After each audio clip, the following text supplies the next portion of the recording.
What's up, my comic comrades? Today we're returning to the epic Flashpoint 6-issue miniseries with issues 3 and 4. And as we cross the halfway point for this series, writer Jeff Johns lands a couple big reveals. You definitely want to see what happens for yourself, so let's just jump in.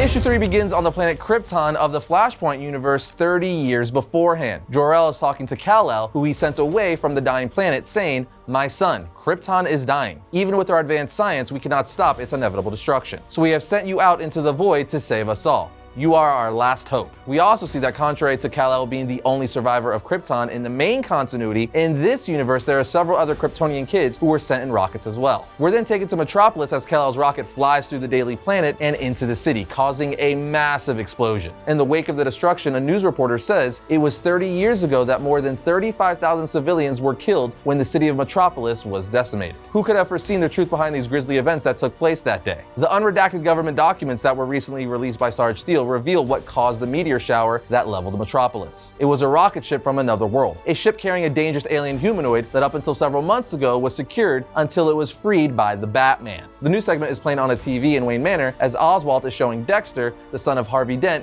how to pick a lock. And once he gets it open, we see an after image of Reverse Flash appearing behind Oswald saying, "I need Thomas Wayne. He's coming for me again. Hyper time." Then disappearing, Dexter asks, "What was that?" And Oswald answers, "I got no idea, kid, but I need a drink. You want one?" We're now taken back to where we left off at the end of issue 2, Flashpoint Superman, or Subject 1, facing off against Thomas Wayne Batman, saying everything matters. Batman tells him to stay back, at which point Captain Boomerang, who was about to be killed by Batman last issue, picks up the gun on the floor and shoots Superman, which of course just bounces off, and Superman just turns around saying, "Leave or burn," looking freaking menacing. Boomerang runs off and Batman asks, "Why are you here?" Superman answers, "Need help." But Batman just walks away saying, "Find someone else, I have things to do." Superman says, "Wait," but Batman replies with a full force punch in the face saying, "I said no."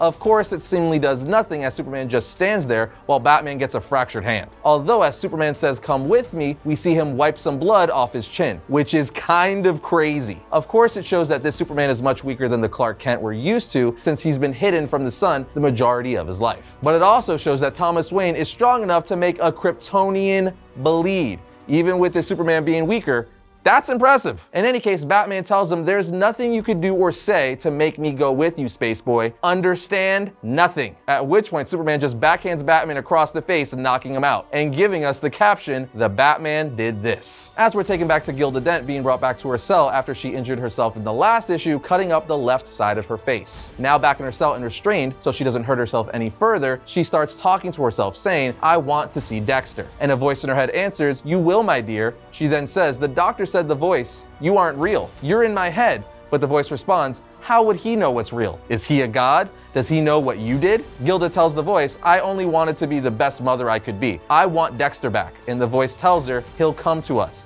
A boy needs his mother." And then we can finish this. And we see Gilda holding the Wayne Casino chip she got from Batman in the last issue. That's right, they just officially made Gilda Dent the Two-Face of the Flashpoint universe, and I'm loving it. This admittedly isn't the biggest surprise, since the Wayne Casino chip she got last issue is scratched and burned on the back, similar to Harvey Dent's coin in the main continuity. Plus the way she tore up specifically half of her face kind of gave it away, but it's definitely still cool to see it confirmed with her now developing the split personality Two-Face is known for. But moving along, we see Thomas wake up with his shirt off and his chest covered in bandages on a bed of flowers where he's greeted by Poison Ivy. He gets up, taking the bandages off and putting his shirt back on, and asks where he is. Ivy answers, "The only place on Earth that's safe, the Oasis," which is basically the forest version of the Fortress of Solitude, and I love it. She starts giving him a tour explaining, "The Superman reached out to us to help create this, a place for the displaced like him, a home for those who have none, a sanctuary, protection for the people of Mother Earth that have been forgotten and abused, much like he was." Batman asks, "The Superman made this place?" She answers, "Oh no, it was his idea, but it was Jason Woodrue who built it, the Swamp Thing." Again, having Swamp Thing build the forest version of this Fortress of Solitude is a damn cool idea. They finally make their way to Superman, and Superman's like, "Batman, you gotta see this," using the crystals he was sent to Earth with to show the Batman a message from a plant version of Jor-El saying, "If you are receiving this, my son, it means you have survived. And it means that we could too. Krypton is dying, but there is hope. Hope that we might find a new home before ours self-destructs." You have been sent to your assigned world as the other children have. Your world is called Earth. Save for its yellow sun, it's not dissimilar to Krypton. It will be our new home. Your mission upon adulthood is to use your powers to disarm the humans in advance of our arrival. And then we'll conquer them as father and son. Together. Do not worry, my son, we are coming soon, and you will no longer be a stranger in a strange land, but be lauded by the hero of Krypton you now are. So in Flashpoint, Superman wasn't sent to Earth as the last Kryptonian survivor, he was sent there as a Kryptonian conqueror. Freaking awesome. Once the message ends, Superman asks Batman, "You understand?" And Batman replies, "An invasion. How long?" Swamp Thing answers, "The green is weak in the darkness, but it still speaks. 5 days. Superman asks if he'll help, but Batman asks, "Help you do what?" Poison Ivy then answers, "What do you mean what? We need to gather an army, warn the world, protect our planet from enslavement and destruction." Superman then puts his hand on Batman's shoulder and says, "My father doesn't understand the people here can be good." Batman replies, "Good? They imprisoned you, tortured you, and now your father wants to destroy them so he can give you the future you deserve? Why stop him from doing that?" Superman answers, "Because they matter. Their lives matter." Even this version of Superman in the dark and messed up Flashpoint universe has a good heart and will always do what's right no matter what, which is just great to see. Long story short, Batman refuses to gather more heroes or help at all, simply saying, "I'll find my own way home." Elsewhere, the GCPD find a dead body cut open and filled with clock parts in Iris West's apartment. The commissioner asks if they had ID, but the detective says, "Nothing. No name, no fingerprints in our system,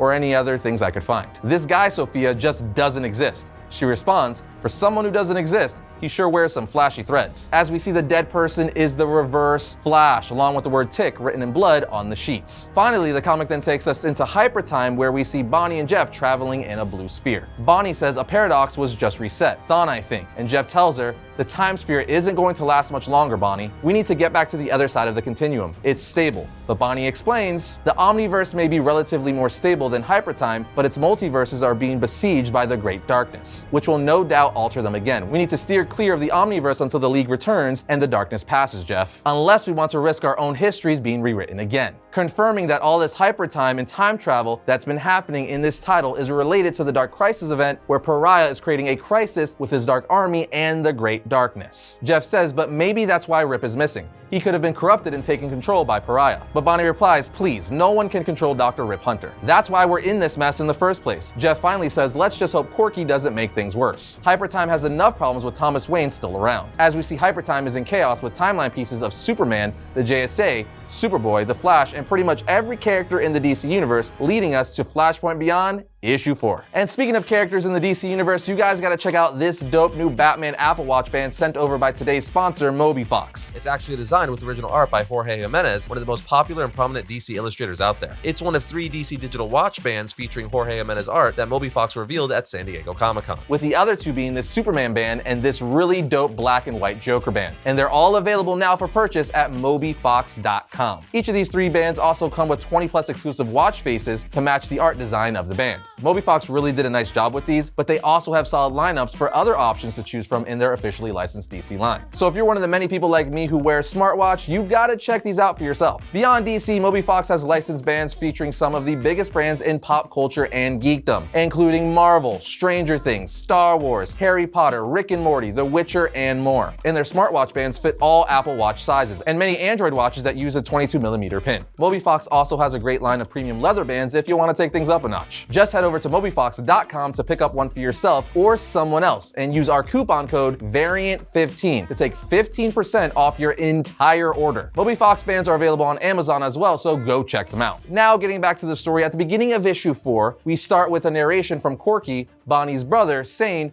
"You're really getting on my nerves, Mr. Wayne. I mean, didn't you have enough problems with the Great Darkness making all your bad guys even, I don't know, badder? You just got over trouble in the Omniverse, so why make more by messing with Hypertime? Why try and save your father when the fact that he was even alive again was because of a living paradox? This is your last warning, Mr. Wayne. I'm serious. This is it." After a pause, he continues, "Well, okay then, you're ignoring me. But let me tell you something, you flipped your lid trying to trap that timeline, Mr. Wayne, and our universe is going to suffer the consequences." Then we're taken back to Arkham Asylum in the Flashpoint universe, where we see the janitors hear Gilda Dent talking to herself in her cell, and at the morgue, Thomas Wayne examining Reverse Flash's dead body. We get captions of Thomas thinking, "I don't have much time before this world plunges into total chaos, and I lose my chance to save my son, to save Bruce forever," as he then takes a scalpel and removes the clock pieces from Thawne's body. Now back at Wayne Manor, Dexter is watching the news talking about Arkham Asylum and how it's said to make its patients worse house, while Oswald is looking for food in the fridge. But when he turns around, Dexter has made his way down into the Batcave, grabbing a utility belt and some other gear, dressing up as a makeshift Robin and saying, "Don't get scared now," giving us a nice little Home Alone homage. Seems like he's getting ready to save his mom in Arkham after he heard on the news that Arkham makes his patients worse. After Thomas Wayne gets the clock pieces out of Thawne's body, he heads back to Wayne Manor where he's greeted by Oswald, and immediately Thomas knows that Dexter is gone, asking Oswald, where is he? We then see that Dexter hid on top of a pest control van to get past the Arkham gates, and Thomas in his Batcave taking the clock pieces he just got and putting them together, saying, "Dexter Dent.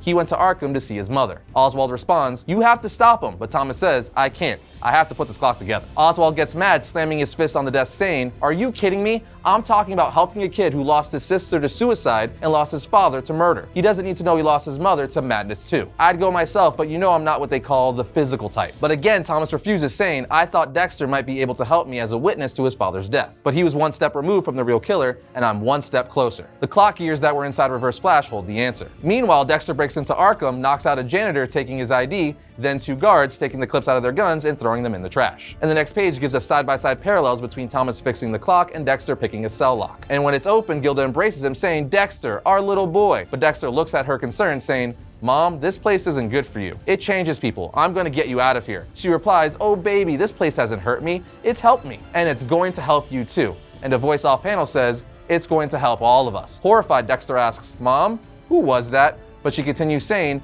"They wanted to keep us apart, just like your father threatened to do. But everything's going to be okay now." The voice off panel says, "Well, maybe not everything." And Dexter continues looking at it in horror. At the same time, Thomas finishes putting the clock together, and Oswald says, "A clock? Big deal. And you missed a piece." Thomas responds, "Oswald, that's it. It's not from this clock." He runs upstairs thinking, how could I have missed it before? And if I'm right, if this means what I think it does, it's impossible. The next page gives us a two-page spread going back and forth between Dexter and Thomas, as Thomas then rips the face off his grandfather clock that leads to the Batcave and puts the remaining gear in place, as he thinks the grandfather clock has been broken for too many years to count. It was a wedding gift. Then he tells Oswald, "I know who the killer is." Meanwhile, back in Arkham Asylum, that voice talking to Dexter, and Gilda continues, "I miss home, a real home, with love and warmth and family." And it's revealed on the next page that it's Martha Wayne, this world's Joker, somehow still alive and well. We're finally taken back to the main DC Earth and see a burst of energy in the Batcave that came from the snow globe Batman took back in issue 1.